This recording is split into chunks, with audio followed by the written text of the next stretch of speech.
आपने अपने जीवन की शुरुआत की तो भले आप पैसा कमा लेंगे या कुछ कर लेंगे, लेकिन वो वैसा ही है जैसे एक बड़ी इमारत बना दी और नींव खोदना भूल गए, बुनियाद अच्छा से नहीं बना। तो शिक्षा जीवन का एक बहुत बड़ा बुनियाद है, उससे कभी खिलवाड़ नहीं कीजिएगा। और शिक्षा का अर्थ क्या होता है कि अपने अंदर एक समझ विकसित करना। उद्देश्य शिक्षा का कि कभी विकट परिस्थिति आए तो हम कैसे एक अच्छे ढंग से इससे निकल सकते हैं। लेकिन अगर केवल आप एग्जाम पास करने के लिए पढ़ रहे हैं तो शिक्षा का कोई मतलब नहीं बनेगा, कोई मतलब नहीं बनेगा उस शिक्षा का। क्योंकि शिक्षा अगर ज्ञान के लिए नहीं बल्कि केवल और केवल नौकरी करने के लिए करिएगा तो नौकर बन के रह जाइएगा।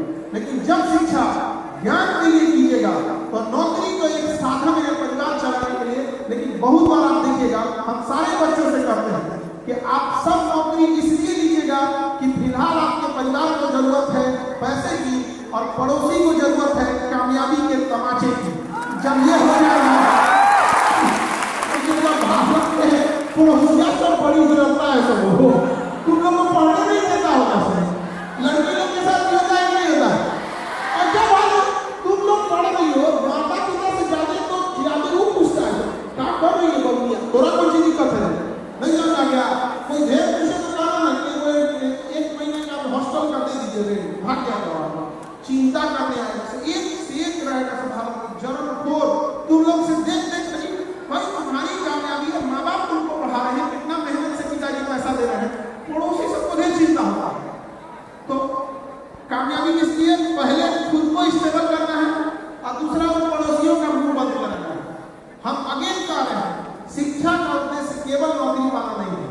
जब ये हो जाए तो इस शिक्षा के दम पर आप एक अपना बढ़िया से कोई एंटरप्रेन्योरशिप, कोई उद्यमी, कोई व्यापार, कोई बढ़िया बिजनेस रखिएगा और उसमें उन लोगों को नौकरी दीजिएगा जो नहीं पढ़ सकता। केवल आप अपना पढ़ के नौकरी ले लीजिए, आपका जिंदगी पूरा हो जो 140 करोड़ हिंदुस्तान वाले हैं किसके भरोसे छोड़ोगे जी? अरे वो अपने देश वाले हैं, तुम्हें क्या करना है, शिक्षा लेके अपने सेटल होना है। फिर एक चाहे छोटा हो, कोई भी चीज छोटे से शुरू होती है, कोई भी चीज किससे शुरू होती है, छोटे से शुरू होती है। उसमें आप उन लोगों को रोजगार दीजिएगा जो छोटे मोटे काम करने के लिए दूसरे राज्यों में भटकते हैं। कम से कम जीविका चलाने के लिए अपना राज्य न छोड़ना पड़े। राज्य छोड़ना है तो सुंदर पिचाई की तरह जाओ, बड़े बड़े मैनेजर, एग्जीक्यूटिव डायरेक्टर, सीईओ बन के जाओ तो ठीक लगता है। लेकिन अगर जिंदगी जीने के लिए 12-15 हजार रुपए के लिए जाना पड़ता है तो अफसोस होता है। तो हम आपसे कहते हैं कि पहले नौकरी लेना है, फिर एक छोटा सा बिजनेस सेटअप करना है। इससे 2 फायदा, एक आप ऐसे लोगों को भी रोजगार दे सकते हैं जो पढ़ाई नहीं कर पाए। दूसरा, कल को कोई आपको धमकी देगा, कोई सीनियर, कोई नेता, कोई मंत्री कि हाई करो नहीं तो सस्पेंड कर देंगे, तो जेल में ले लेगा सर, टर्मिनेशन लेकर फेंक दीजिएगा, थोड़ा से देर से कमाना है। पैसा आपको कमाना है, रिश्वत से नहीं। बिजनेस कर लीजिएगा, 4 गुना कमाइएगा उसको, फेंक कमाइएगा उसको, ताकि आने वाले समय में ये पूरे डिपार्टमेंट में ये चीज हो जाए कि केजीएस का पढ़ा लिखा है कि कोई ना सुनेगा, जो है वो सुनेगा, सुनेगा कि नहीं गया। तो ऐसे बहुत सारे लड़के ऐसा करना चालू कर दिए हैं। कोई जरूरत नहीं है, हम नौकरी करके नौकरी नहीं लिए हैं, पढ़ के लिए हैं। पढ़ के जब यहाँ कामयाब हो सकते हैं तो कभी भी कामयाब हो सकते हैं। समझा रहा नहीं आ रहा? तो याद रखिएगा, रिश्वत लेके पैसा कमाना है कि बिजनेस कर लीजिएगा, केवल नौकरी में रुक जाना है।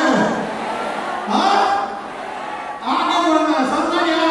और जब हम लोग किसानों के लिए मुहिम चालू करेंगे तो आप सबसे हम वादा लेना चाहते हैं कि आप सब साथ देंगे कि नहीं देंगे? क्योंकि आप सब लोग किसान परिवार से आते हैं कि नहीं? अच्छा, किसानों के लिए करना है कि नहीं? हम अकेले कर पाएंगे? आप सब लोग का सहयोग चाहिए।